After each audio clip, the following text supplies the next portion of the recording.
ମୁଁ ତମ ଦି ଜଣଙ୍କୁ ଦେଖିଦେଇଛି। ଏବେ ପଳେଇକି ଆଉ ଲାଭ ନାହିଁ। ସେ ଦୁଇ ଜଣଙ୍କ ପାଦ ସେଇଠି ଅଟକିଗଲା।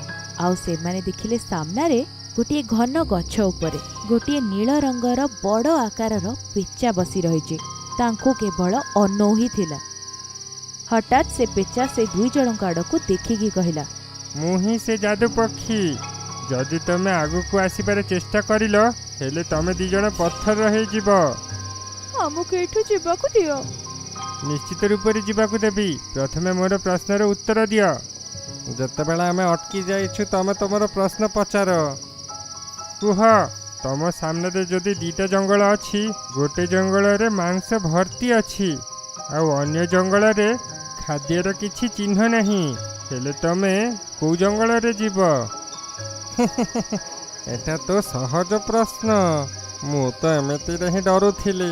ମୋତେ ତ ମାଂସ ଯୋଉଠି ଅଛି ସେଇଠି ଯିବା ହିଁ ପସନ୍ଦ ହବ।